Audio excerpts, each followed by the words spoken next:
And Hit the Chair, record button, Jackie. I have, thank you. Okay, and we will call to order the April 28th Transportation Committee meeting. And everybody got their agendas? Thank you, Chris. And the first item on the agenda is a statement of the committee's role. Did you want to speak to that, Chris? Okay. So that was something the committee had expressed when we met in February that you all wanted to do, was come up with a statement of the committee's role. And this is really just my shot at, trying to look at respecting everybody's roles that we have here, the Transportation Committee's role. And from my perspective, having been on these kind of committees before, kind of what made sense. So it's just a place to start with. I don't know if that's going to resonate with everybody. I did send it out also in March, so I don't know if people had a chance to think about it much since then. was it in the attachments you sent with this packet? Pretty sure it was. I didn't see it. I don't see it, Chris. Okay. I do remember seeing it in March. Yeah, it's not March 2. I just don't remember what it said. Yeah.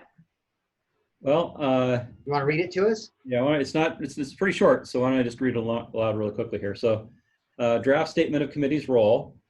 The purpose of the Transportation Committee is to advise the mayor and city council on transportation issues and support city staff in achieving the city's transportation objectives. Implementation activities by the committee may include, but are not limited to, 1, coordinating with the mayor and council to clarify and evolve policy goals. 2, advocating for community desires as expressed by council as a body for multimodal transportation.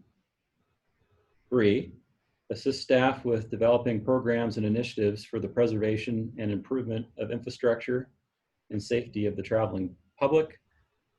4, thank you, it's up there. Advocate for city policies that support funding of programs, projects, including grant procurement. 5, encourage community involvement and assist staff with community engagement. And then it follows with the Transportation Committee chapter of the comprehensive plan, and council adopted studies provide policy guidance for the committee and staff. And then I've got a paragraph there, which is out of the comprehensive plan that I had led off with back in February.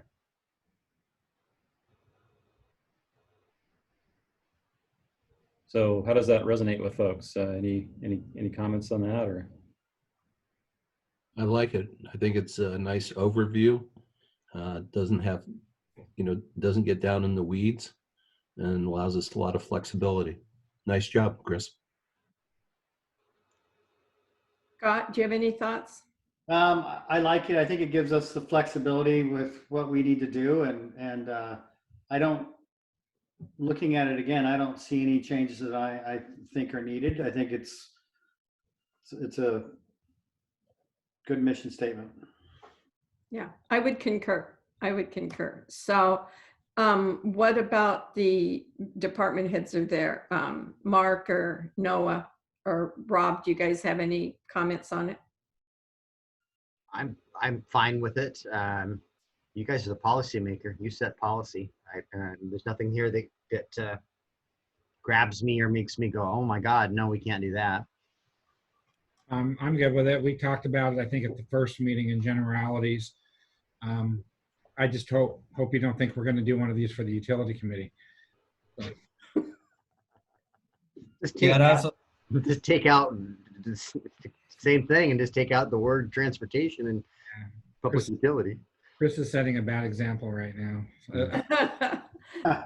Too high of a standard. Oh, okay. I see where you're going.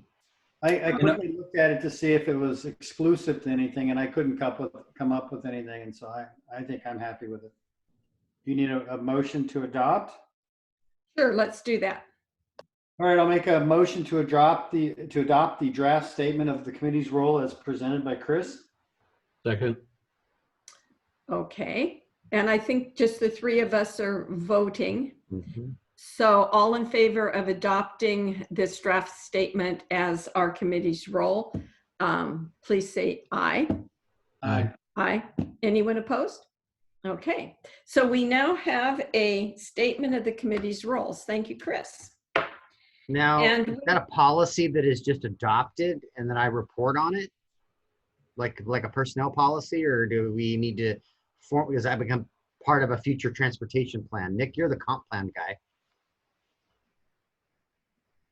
I think that's just a statement of the committee. I don't think it goes into any formal policy document. Okay, It's just operational for the committee.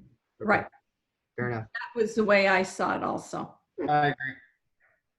Okay, we will move on down to the transportation improvement plan and the traffic impact fees. And again, Chris, I'm assuming you're leading that, or is Mark leading that? So, Mark, is it okay if I start off? This is your show, man. Your Okay. staff. Mark's tending sales. Yeah, and I would prefer it if we took down the agenda. Thank you. We may have other documents we want to put up there, but I like seeing the faces and I can't if that's on the screen. And I will have questions about some of the acronyms or abbreviations used in the TIP program. Okay. So we started with the one that was adopted at the end of last year. And for the most part, the staff is not recommending many changes. We do have four changes that we are recommending, and I'll just go over those quickly. Hopefully you all got the tier one. Is this the tip or the tip? Where I am? It's the tip. This is the tip. TIP. Okay, I opened the wrong one. And so what you see is that any of the changes we made are, the updates we made are in green, and any of the deletions are in red. And so we've got in the tier one, we have some cost estimate and actual cost updates that we've made. You'll see those in green. And we're proposing to defer one of the projects, 1.5B Old Clifton Road design, from the first 6 years in tier one into the outer years 7 through 20. And the reason for that is it has to do with something that may or may not happen for some time, improvements related to the developer-built school, is what my understanding is, a high school. Okay. The other, and then we move on to tier two, and we have 3 changes there. The first one is probably the biggest decision or recommendation, and that is project 2.11 Cedric Road west of Glenwood. Our thinking is that's a $15 million project, and given all the other projects we have that reside in the 20 years, we have a hard time seeing that we'd ever get to the point where we deliver that project.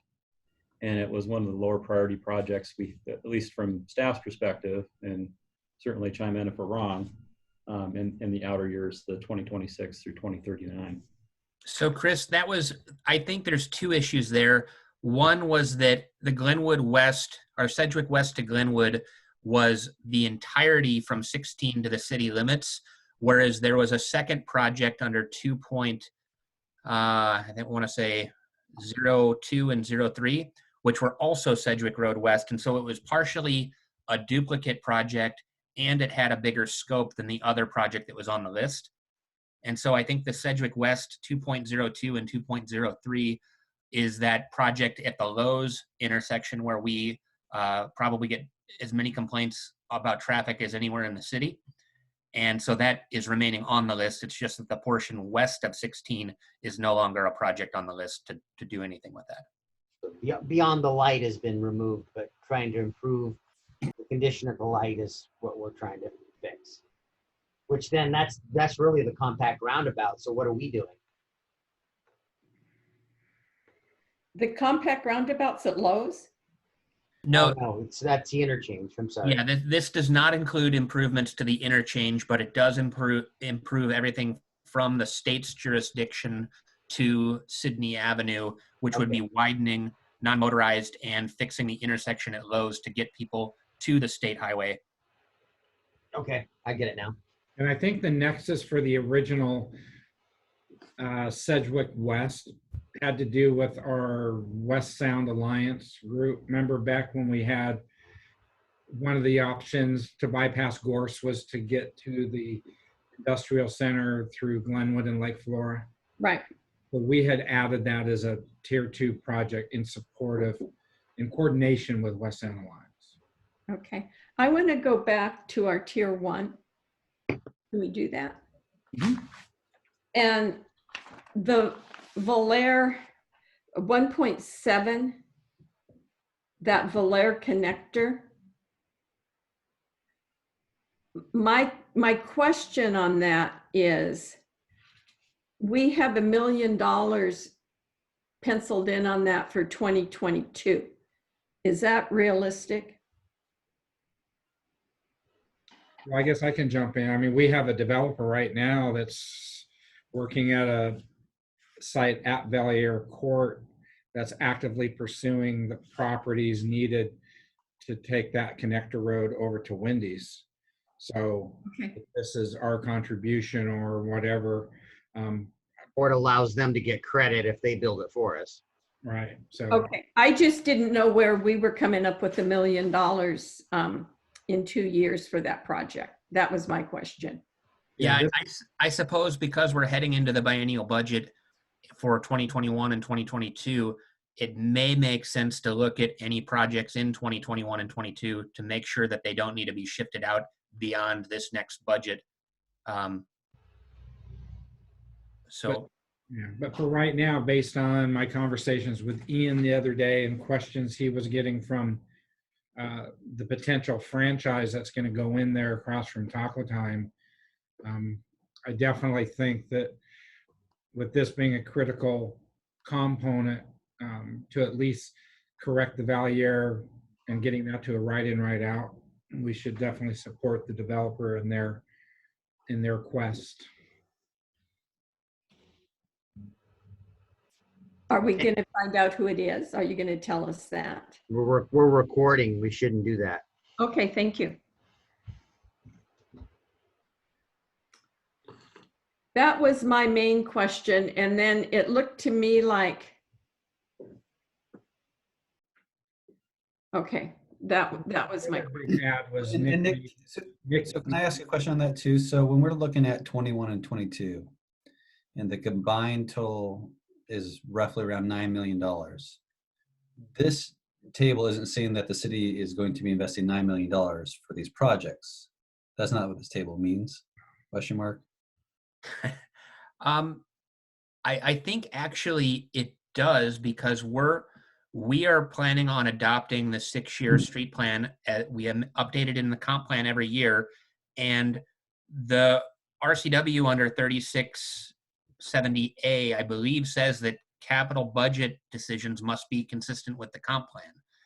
And Okay. so I think we have to amend the comp plan if we're not going to put this money forward. And so these numbers are sneaking up on us because we have been very ambitious in previous years. And so we need to slide things out another year or two, in some cases, especially with the declining revenues from coronavirus and also the IMAN initiative. What I would say, if you look at the Babe Street pedestrian path, that $3 million for 21 and 22 are federal, well, that's connecting Washington monies. So that's secured. So that's not coming directly out of our general fund. right. 15% is. No, there's no match on that. Oh, there's not on the connector. Not on connecting Washington. Okay. I guess I heard Noah's question differently. I see these projects on the list as total project costs, WAGs, that have, because they're on this list, they're reasonably constrained or constrained, and that these projects don't necessarily have to be built by the city. They're in there because they could be built by the city, or they could be built by a developer and they could get credit for it. Because as Nick said, they need to be consistent with the comprehensive plan, and our TIF rates need to be consistent with this in the comprehensive plan. So that's why, for example, Nick had me add Tremont, even though we had theoretically, I could have taken this off because we completed it, but we still want to carry the values that were then updated up to the 23.6 million that matches the TIF, the traffic impact fee calculation. So to me, an important column is the secured or planned funding that gets it on this list versus the tier 2. Yeah, I guess I appreciate that, Mark, because I guess I'm using this as an opportunity that this is our, second transportation committee meeting. And we started this committee saying we want to stand at ground zero educating. So I'm going to use this as an opportunity for you to educate me what I think this table means.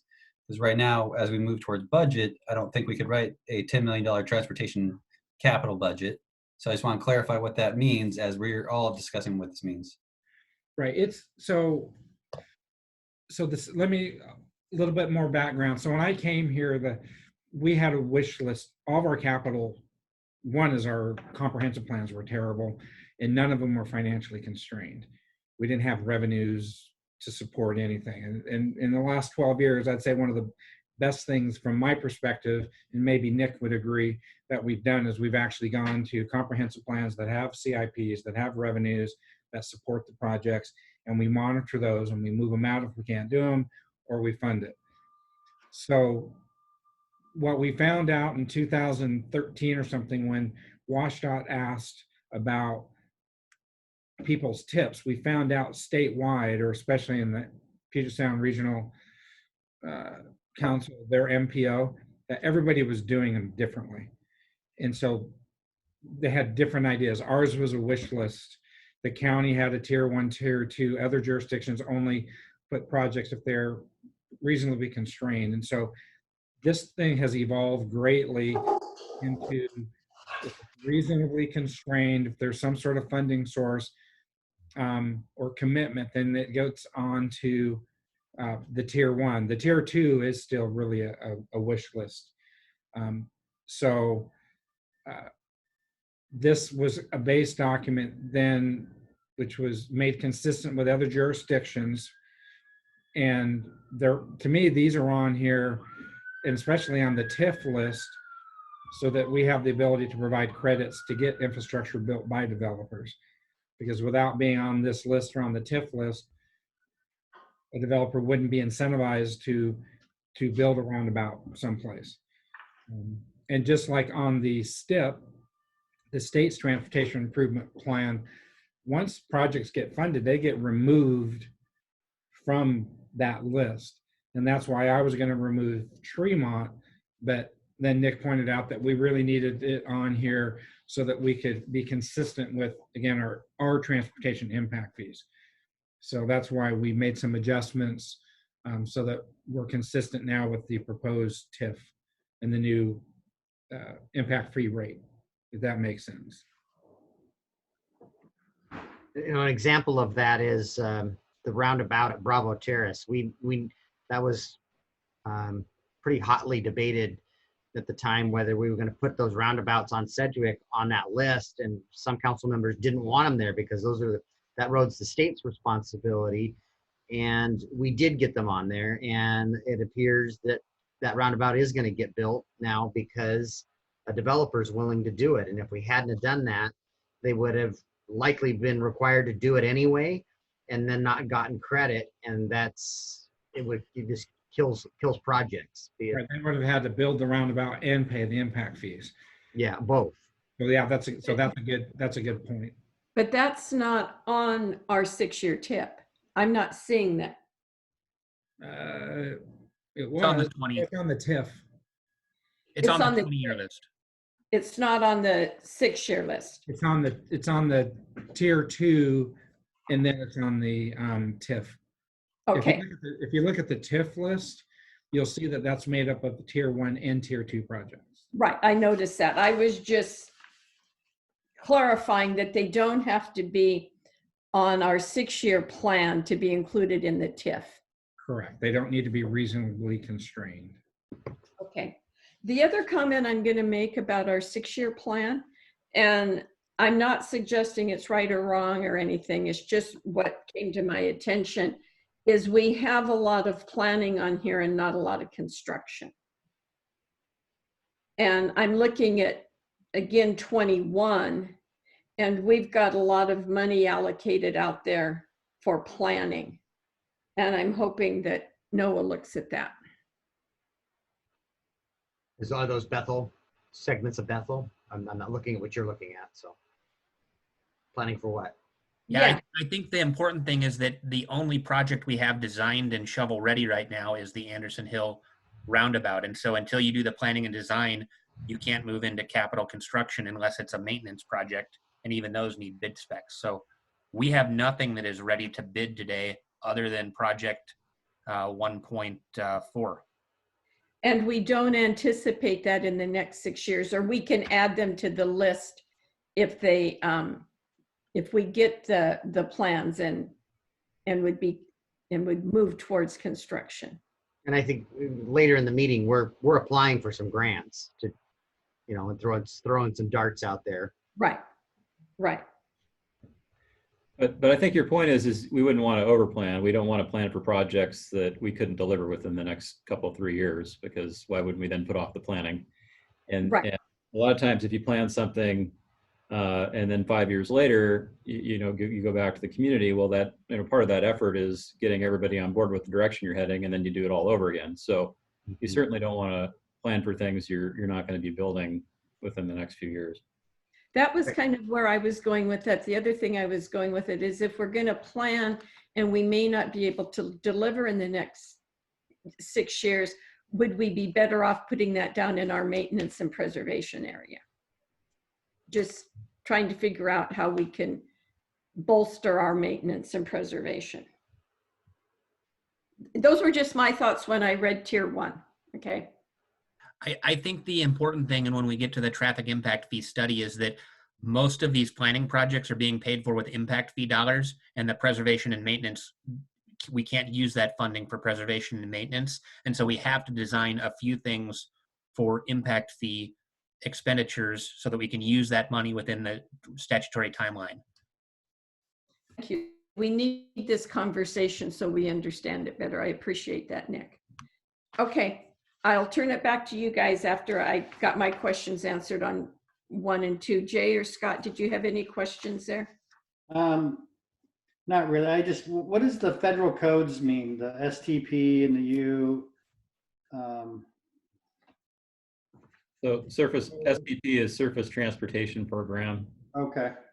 That's kind of one of our bread and butter grant programs through PSRC, KRCC. And funding status P? That's secured versus programmed. Programmed, okay. And so on funding status, so STPU, so that's, you also have E, which is enhanced. So the Surface Transportation Program has different pots even within itself. So anything that's a STP that's FHWA funding. And then for the state funding, you see Transportation Improvement Board. And then that's where we got the 8 million from the TIB. MVA is the motor vehicle account. That's that tax money that we got, that 2 million from the legislature. So typically local, TIB, MVA, Connecting Washington, CNWA, you'll see that down on Bay Street pedestrian path. That was that legislative tax-driven set aside. Okay.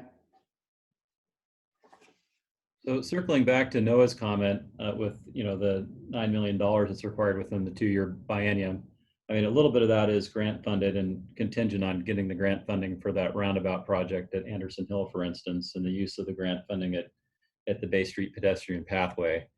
But beyond that, you will have to have a conversation as you go through the budget process this year about whether we can continue forward with all of those things and have the financial capacity to do so. But at this point in time, I mean, are those the right thing, or do we have the right projects in that 6-year window to have that conversation, that budget conversation later?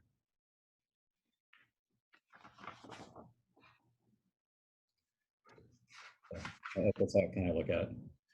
All right, moving on to the other 2 items. So we had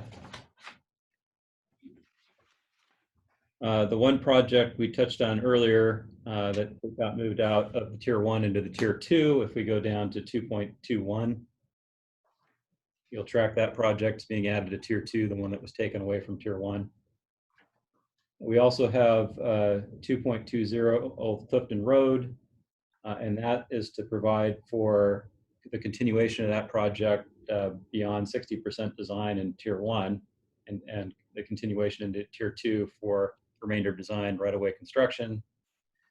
And then also 2.22, that Bay Street Pathway West, that provides for the work following the study that's included in tier 1. So we want to have continuity. If we are planning things, we want to be able to show that we're, especially from the transportation impact fee standpoint, that we're planning to actually deliver those projects within our planning period.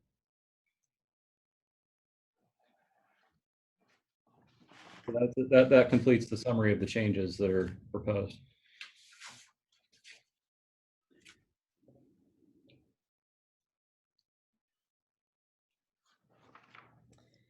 Any comments, anyone? None. A minor correction, 2.22, the road name has the intersection in it.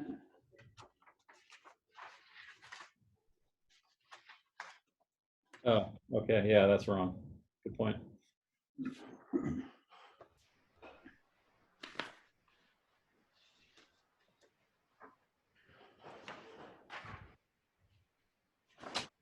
Okay, so I guess if we're comfortable with where we're at with the TIF, then we can move on to the discussion about the TIF. Yeah, that's fine. Okay.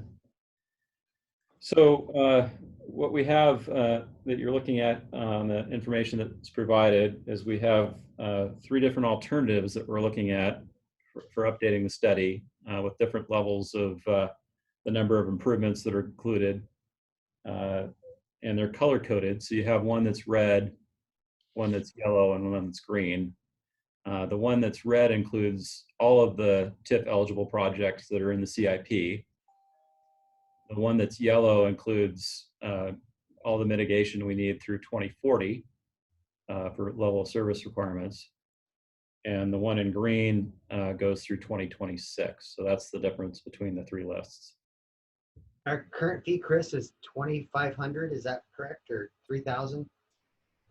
3,000 something. I've got that in front of me. 3,000. It's 3,000 and change. That's right. Our current impact fee, is that what you're asking? Yeah. It's $25.52 per. Okay, it's 25. I do with that. But then there in McCormick, there's an ad on top of that. You're muted. It's Jimmy. not an ad on top of that. Where we started in 2015 was we when you pay a fee in McCormick, some of the money goes into one pot and the other money goes into the other. It started out that a fee in McCormick and a fee in the rest of the city was $25.52, but per the development agreement, the portion of the money collected for a house in McCormick was subject to a COLA adjustment or an inflationary adjustment. And so that fee has been creeping up for the last few years. And so now it's like $2,700 for an impact fee in McCormick and $25.52 in the rest of the city where it's not adjusting. And that's because of the way the development agreement was structured. So that's a good place to start. So you'll notice that the amount the development pays per trip increases.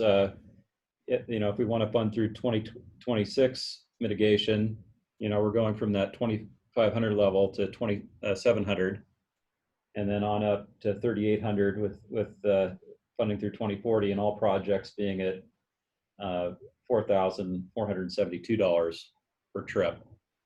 There's also amount that the city needs to be able to contribute ongoing if we're successful in delivering these projects on schedule. The city needs there be an annual funding commitment from the city that goes from anywhere from around 1.2 million on up to around 1.5 million, depending on the number of projects we include. Wow. Just for clarification, that's That's just for these capital projects. That doesn't include the funding commitment that are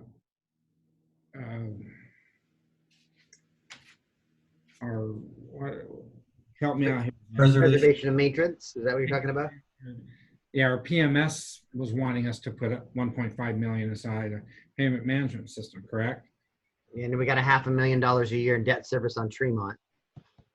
Right, so that's 3.5 million annually. And some of the, correct me if I'm wrong, Noah, some of the debt service from Tremont can come from these impact fees, not a lot of it, but a portion of it. That's correct. Yep.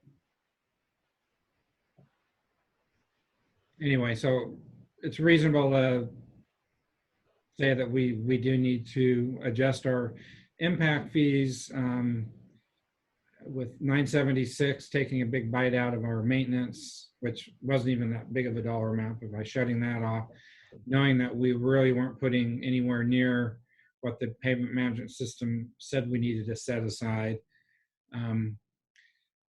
we really do need to be very wise with what pennies we have and really try to get as many designs on the book so that they're grant ready or grant eligible. So really we have three tiers. And Chris, do you have the slide that shows the where we're at in the Puget Sound region? I didn't make that available, but I can I have comment it on handy. I that. can pull it up right now and share it with you guys. Okay, thank I you. was just pulling I it think from my I think that's relevant.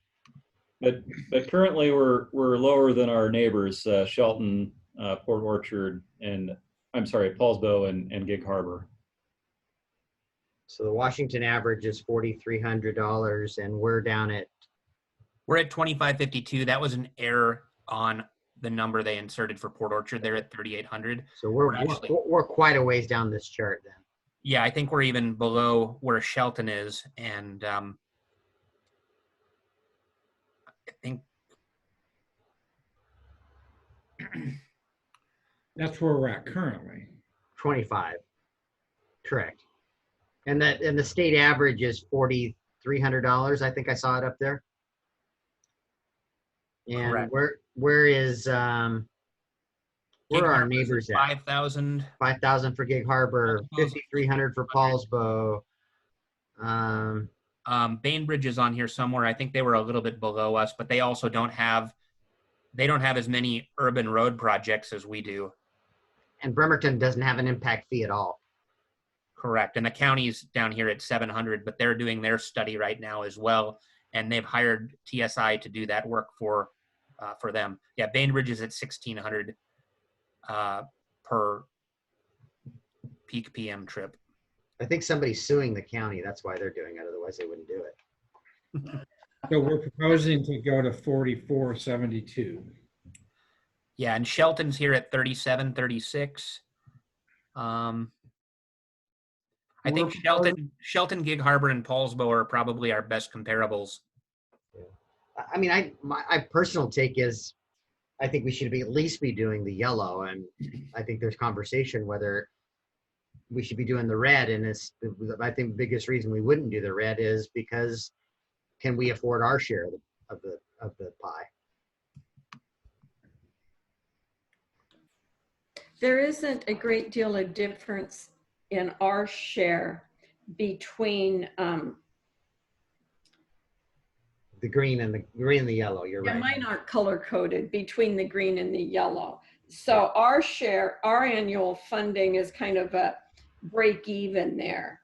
But we're getting $20 million worth of more projects there on that yellow list. Right. We would collect more money. I would just point out that on the yellow list, I think the key projects that are added from the green, that Cedric West project that we talked about under the tip portion, that's something that we get a lot of complaints about, and with all the development that's proposed with Stetson Heights coming out of the backside of McCormick, I think that's a critical project, and that's one that is not listed on the green project list. So that's a big one. Bethel Corridor Segment 5 is a big one, and I think those are the two biggies that are different between green and yellow. Or yeah, green and yellow. Which segment is phase 5? That is the segment that is from Lund Avenue going north to 160 Okay. or 6. 160. 166. Oh, Yeah, 166. My apologies. We're seeing a lot of movement also on Sydney north of Sedgwick as far as development, and it's going to become problematic at some point. on Sydney, north of, Sedgwick. So from Sedgwick. Albertsons to Berry Lake, Very like, right, okay. a lot of applications coming in for all sorts of things in there. So from a water, sewer, and transportation, that's our big stretch right now. But that project is on both the green, yellow, and red list.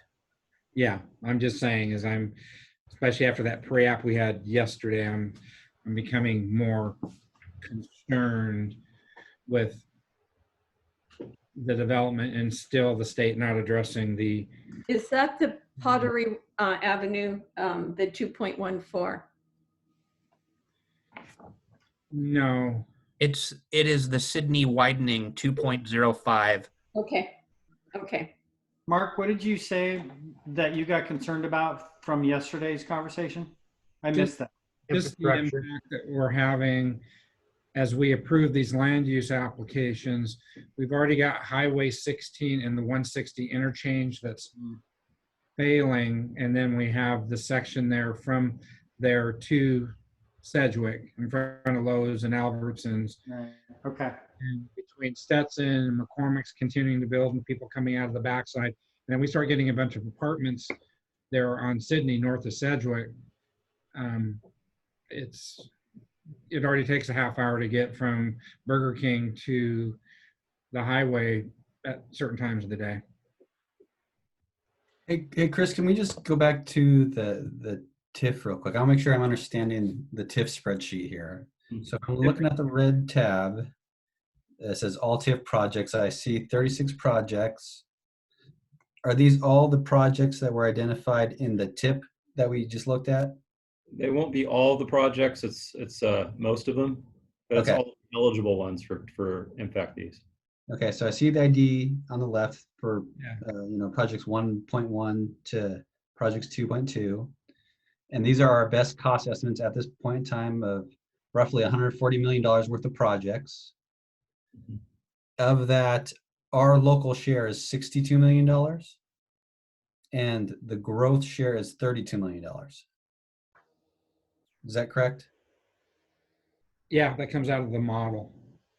And the local share, that $62 million, that includes some grant funding as well. Yeah, about half of it. Okay. And so then this all gets calculated down using the PM peak hour trip growth to a impact fee of $4,400. And so that's what we'd charge folks for us to be able to build out this entire project list. Yeah. Yep.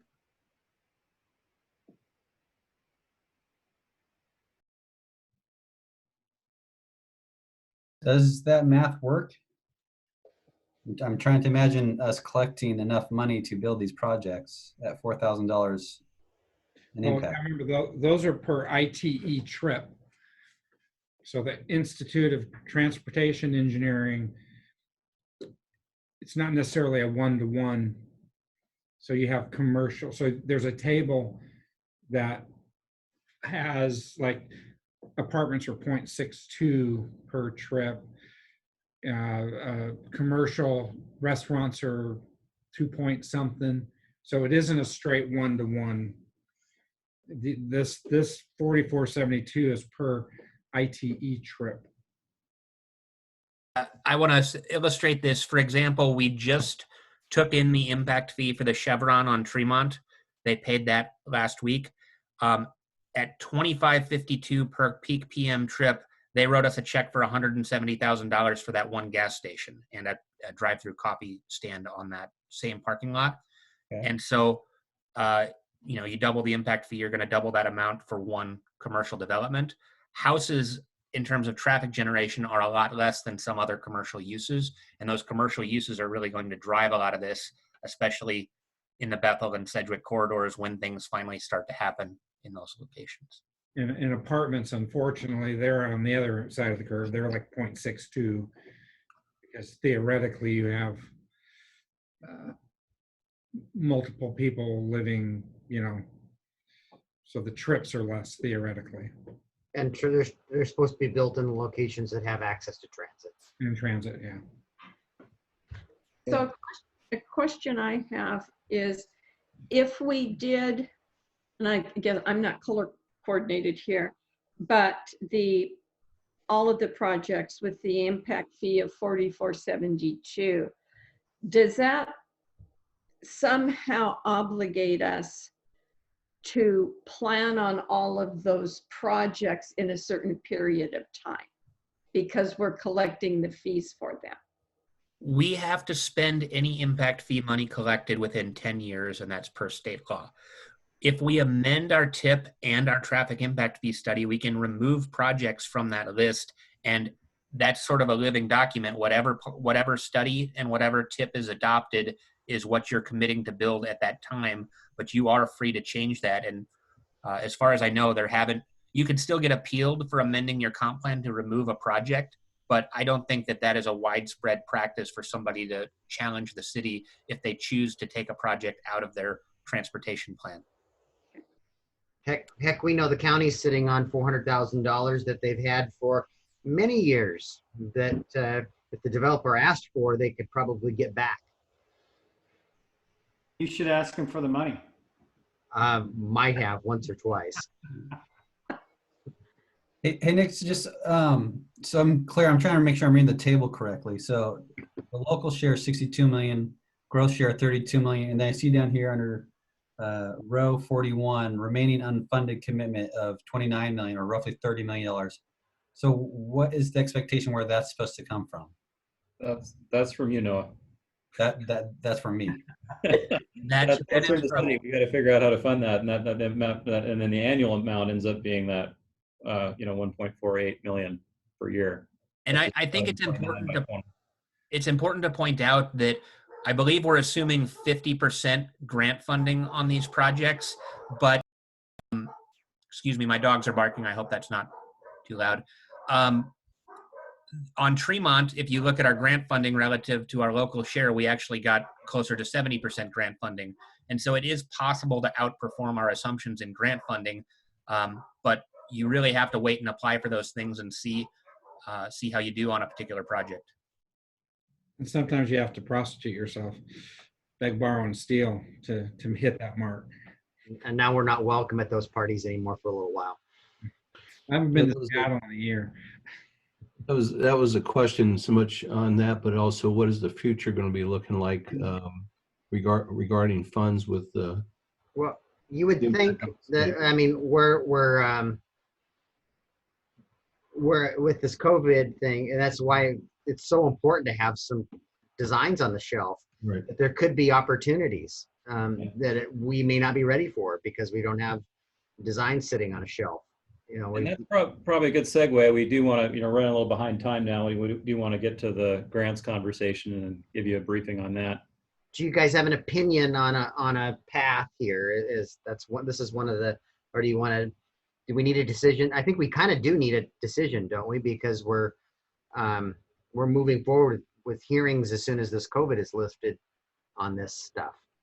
Well, and it's also, we need some general direction for negotiating with McCormick Woods, because we can't adopt this framework, which is one fee citywide, until we also amend the McCormick Transportation Agreement.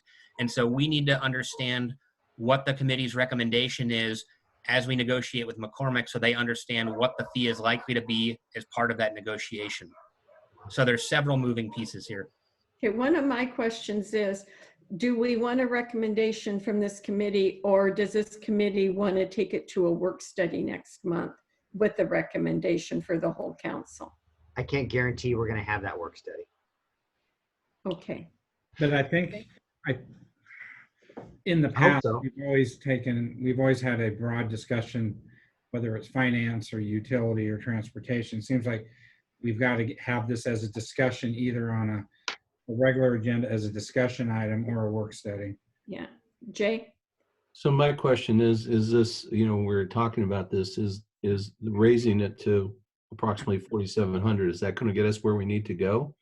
Or does it need to be higher than that to get us where we need to go? I don't think we can swap. I mean, I think it's going to be tough for us to swallow 44. It might be the right decision. I think we at least need to be at the yellow tab, whatever that number was, 38. But And Jay, we don't get to just pick a number and say, gee, we would like it to be 4,800. Correct. We have to say, these are our actual projects with cost estimates, and this is how the formula works out. Correct. So the question for us is, what projects do we want on the list to determine the impact fees?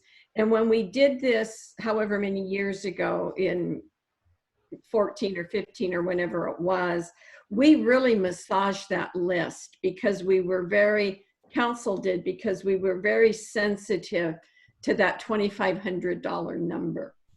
At that time, we went from 0 to 2,500. Correct. And we had Tremont coming, clock ticking on Tremont. Those Right. big drivers. Right. So, Scott, do you have any feelings one way or the other on the three alternatives? Well, I think, are you talking about the alternatives of presenting in work study? No, you guys making a recommendation on. Yeah, I think we need to make a recommendation To work study or to work study. I think okay. I can't channel the other members, but I think they'd want to talk about it. And I'm not saying we don't. I think I'm looking for you guys to make a recommendation to that, a committee recommendation. Yeah. Right. This committee would make a recommendation at work study to the full council for discussion. Right. Yeah. And direct from there. Yeah, Is we're there looking for that, I think, this evening, though. Yeah, the recommendation is that this is going to go to the next work study for further discussion. And you could have, as a group, you could have a consensus that the transportation committee is recommending the all tier, the 4472. That would be something that we've seen in the past where as a committee, you're in alignment, or you can just say, we don't have a decision. This just needs to be discussed further at work study.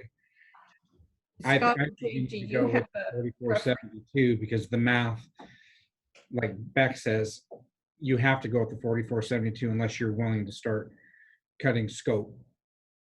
Or you take the second tier, the next tier down. I think we're picking a tier alternative. Right. But that's what Mark's saying. Either you cut projects out and you can't go from there, or you take the all list. All these projects are important.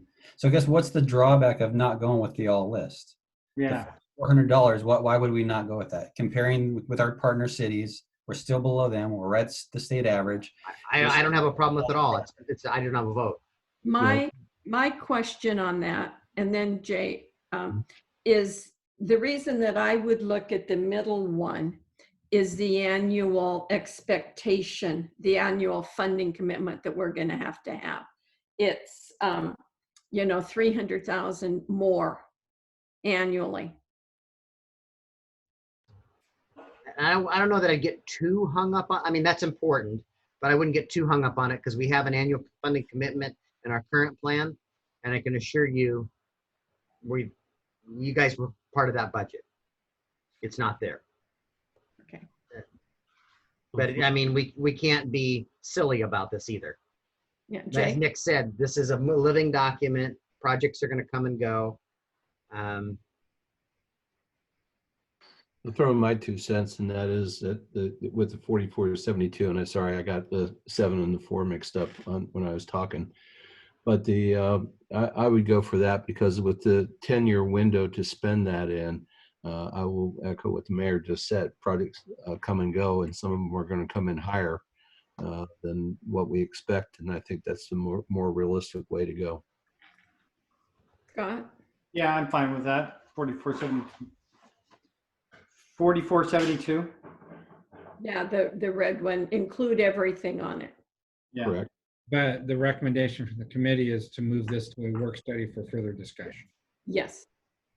And you know that we're gonna, from there, we're gonna have a public hearing and we're gonna have a few builders come in the audience and try to convince us differently.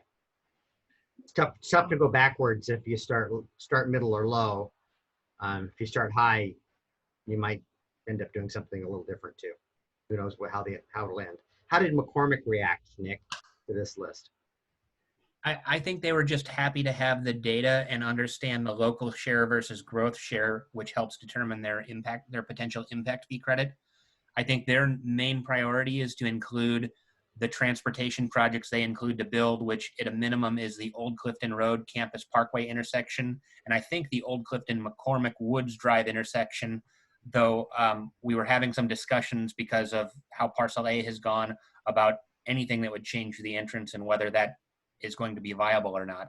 I think that while it wouldn't be viable now, the fact that we have 4,000 lots out there at some date in the future, I think traffic's going to get bad enough that people demand something get fixed. Yeah. So I think those projects, it's really important for those projects to be on the list and for there to be a high potential for recovering money spent building those projects. If we were to make it hard to get a credit for those projects and then have a very high fee because we're funding everything else in the city, I think that would be problematic. Rob, did you say we might not have a work study next month? The business we're doing in city council meetings is supposed to be routine for the governor's order. Okay, under the governor's order, sure. Yeah, so we're hoping things are start to get relaxed. Maybe we'll see each other in person someday. So I'd like to say this is going to be on the work study next month. I just don't know that we can get there. But it seems like a transportation impact fee and a tip is routine.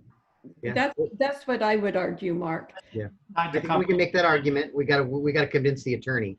Right. Just because we don't do it annually doesn't mean it's not routine. It's something that we do regularly. It just happens to be every, 3-4 years. So I think we can argue a comp plan tie-in as well. Yeah. And I think it'll be easier to convince Charlotte to have the discussion, but to take action on it is probably going to be a more robust process that we've got to wait till we can have people in the audience, because we're going to have people want to be in the audience. One other comment that maybe ought to be part of this discussion is the timing of when this takes effect. I think last time we adopted it, but we gave a window for people who already had projects and performas to get their applications completed. And so that there is the potential that you make this effective the first of the year or at some date other than 5 days after publication. Yeah, you do that though, and I'm going to recommend that none of you go on Christmas holidays, because last time we did this at Christmas, the mayor got grumpy because you guys weren't here and I was dealing with the public.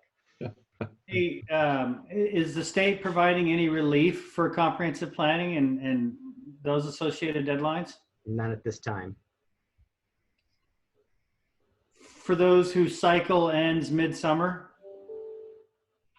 There's been, we're dealing with crisis stuff, not that stuff yet. I'm not saying there won't be, but I haven't heard anything on that. The only thing I've heard is that we have until November now for the building code adoption. They did extend that deadline, but we'll see on other things. I think as we get closer to a deadline, they may offer that relief. Okay. The other thing, Scott, we found as far as transportation funding is concerned, they have not given any relief on deadlines. Okay. Okay.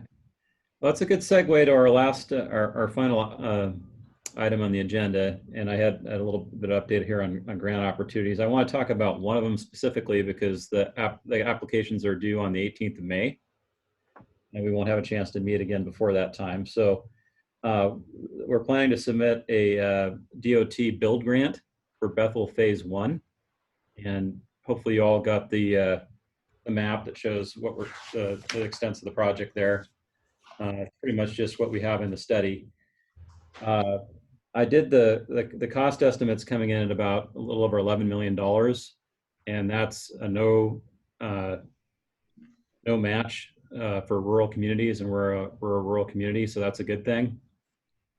At one point in time, I was looking at including the roundabout, also the one we applied for through the city safety program at Lincoln, because I'd hate to get the build grant and then turn down the other grant because we can only afford to go down one path, and then not have that covered, because it's that's where we've had the most severe accidents in our accident history in recent years. But at this point in time, I believe that's probably beyond what's wise for us to do financially. We start looking at what it would mean to get an $11 million project awarded with even no match. We still have to purchase those Kitsap County parcels. In order to meet the schedule, I'd want to get started with some city funding as kind of seed money on the project late this year and early next year. We'll find out if we get the award in October of this year. And while it is a long shot that we'd get funding through this program, certainly want to be prepared for that. What else? So just as far as expectations around the program, typically the way this program works is you put a program. Most build applications don't get funded in the first cycle or even the second cycle. So my job at staff is to get an application that's a solid application, meets the requirements of the program, and gets accepted and ranked. From there, then it's really up to the electeds and the city representatives to lobby for the project with our representative. And right now we have a project is being submitted, Aberdeen submitting a project, Fife submitting a project here within our congressional district. So it may be some time before we're considered to be the top ranking project and our representatives able to negotiate to get the 2 or 3 projects that are awarded in our state. But it's a bit of I just want everybody to understand this could be a long road. On the other hand, it's worth doing because as casting a wide net, like I put out in the email from last month, there's the potential that this program, if there is economic stimulus that comes in from the federal level, that they would increase the funding of this program or be looking for projects that may get earmarked. And if we have a project that we've been lobbying for Bethel, then potentially we could get funding that way, not even through this particular program. So that's kind of the purpose behind it. And I guess my ask is just to think about, once we do submit this, how we want to go about that kind of long-term game of lobbying for the project. So that's the 5-minute brief. Well, I guess my thoughts are that Chris did an excellent job on this application. And I do think that our lobbyists can take this and hopefully push it forward. I mean, we did pretty well on the SR16 corridor study where they basically gave us nothing, and we were at least able to move that up on the narrative. So this is definitely something worth pursuing. It's a very high dollar amount. Is this a federal dollars or state dollars? It's federal dollars, and it's not a program through our RCO. It's not a PWA fund. Actually competing at the federal level for the money. So Chris, so we make application for the grant program, but we don't have a financial commitment at this time. Is that correct? Yeah, I guess I just want you to understand that there are some risks involved in this. What if the project goes over budget and we don't, we're off on our estimating? We still need to deliver the project. That's the big one. That's why we wouldn't want to go over some. It'd be better to keep the amount lower. And then also, like I said, I need some seed money, and I haven't included the Kitsap parcels in this. My understanding is that's something we were pursuing for this year and couldn't wait for a year or two down the road.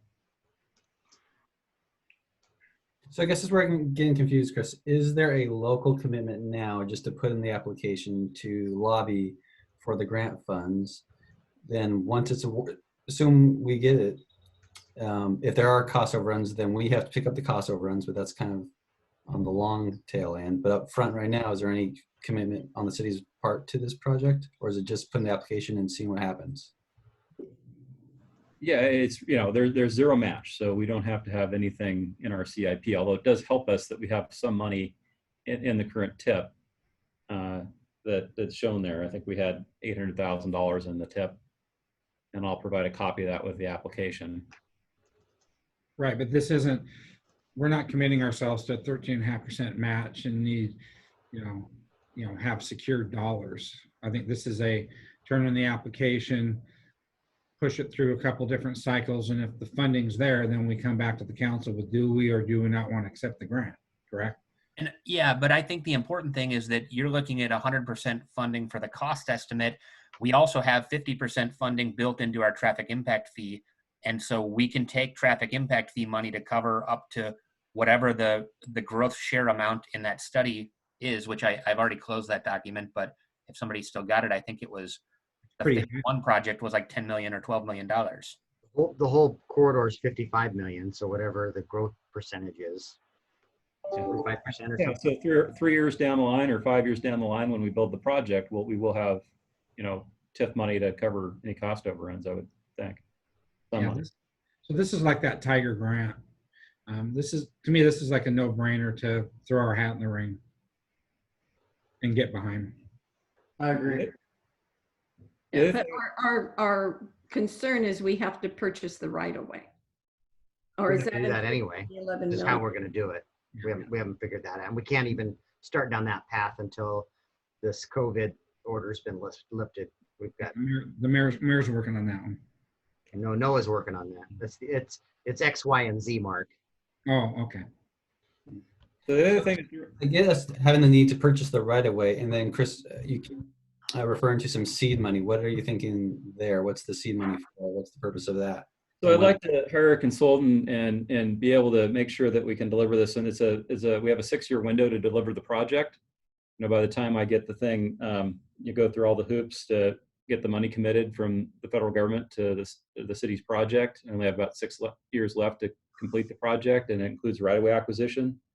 So what I'd use that around $200,000 in seed money for is to hire a consultant, spend the city's money up to the point where we can use the federal money to ensure that we maintain a schedule that's comfortable for us to ensure, because we don't want to not deliver the project within the that time frame and then not get the money and be able to build this thing, right? That would be a huge miss for us.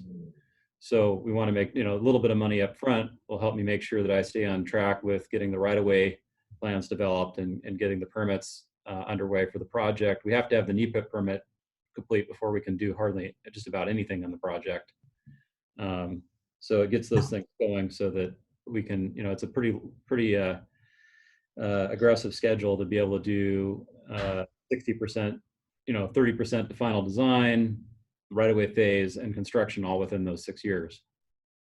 I think I'm following you, Chris. I think what I heard was Mark says that, but we wouldn't go forward with the seed money until after we knew we received the award. Right. So you're not asking for 200,000 this year. It's not till we would actually bring back the full award to Coming council. out of the budget this year, it'd be really nice to have that $200,000 in the budget so I could have that on January 1st of 2021. But he is asking for 200,000 in our next biennium to fund these designs so that we can. Because we won't get the federal money till 2022, or into the end of 2021.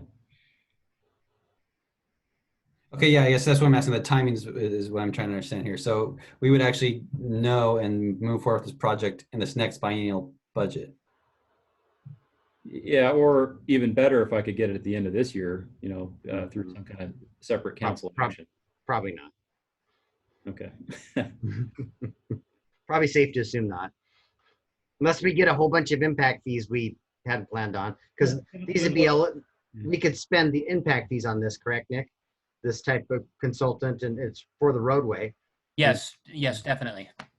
So we just got a big chunk of them, but on the other hand, we're all, Public Works also wants to buy us $1 million of the right of way too. So there's only, so many pennies in the piggy bank. All right. Well, anyway, that's kind of the financial issues. The other aspect of this is to help out the grant application. Whatever, I don't know if there's any business associations or any entities like that that would support the improvements on Bethel. I mean, this is largely to support the retail developments that are along there, to make sure those are viable for supporting all the retail that occurs here in South Kitsap County. But any developers that have large developments along there, getting letters of support from any of those type of entities would be helpful. I am getting one from WashDOT, and I hope to get one from Kitsap Transit as well. But that would help the application. So just if anybody has any ideas, you'd pass those along. I think we're out of time. Wow. Okay, I have a for the good of the order. Scott, did you want to say something? No? No, I don't know why it flashed to me. I'm good. I have a for the good of the order. A month or so ago, I sent a request to Chris and Mark and Rob to answer some questions. Secretary Millar is putting together an investment strategy committee. And this is moving forward. And the investment strategy committee will start convening probably in June, and it will run through December. And there will be 4 or 5 DOT folks on it, led by Secretary Millar. And then they're inviting the MPOs and the RPTOs to be part of it. But they're only going to take, I think, 5 or 6 MPOs and RPTOs. So the Peninsula RPTO has raised our hand to see if we can be part of the committee.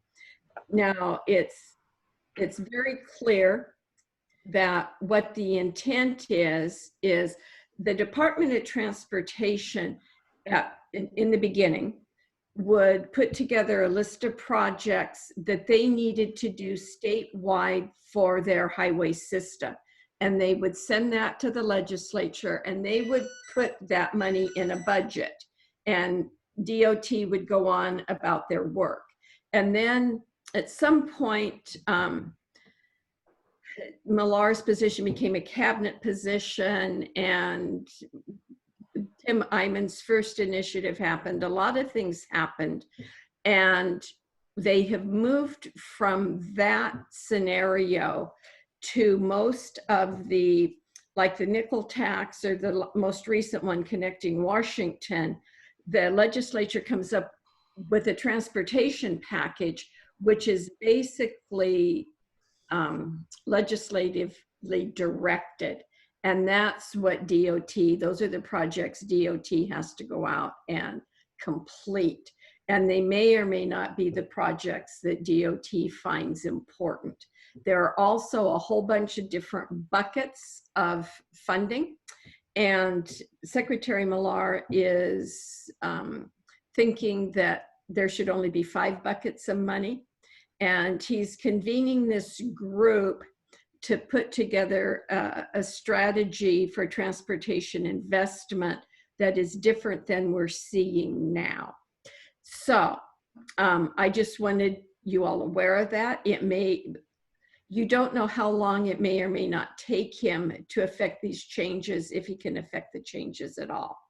But it could be that it looks different in the future. Well, he's trying to take the politics out of transportation funding. And I can appreciate that, but the reason we got all the money we got for Tremont is because we played politics better than other people. So correct. The other thing you're doing is what he has suggested is that your MPOs and your RPTOs would come up with his big thing now is your plan is our plan. So again, because I'm more involved with the Peninsula RPTO, whatever our transportation plan is, that's what DOT would support. But we don't prioritize anything, as they don't at PSRC either. Nothing is prioritized. So you're basically moving the political aspect of it from the individual jurisdictions with their lobbyists to the jurisdictions at their MPO and RPTO level. Anyway, it'll be interesting, but I just want everyone to aware that this is going to be happening. And we have a pretty good front row seat with the Peninsula RPTO. I think we will be able to stay more on top of what's going on than we will with PSRC representation. Mark, you have an opinion on your face. No, no. No? I have a question on my face. Okay, It doesn't have to do with what you're, okay. Larry. So we spent time with the traffic. Remember that whole dog and pony show at the Washington State Transportation Commission? And we did the tours and everything. So did you get a copy of this? No. Where they copyright fringed on crossword Milton Bradley? Is there an annual report? I haven't seen that.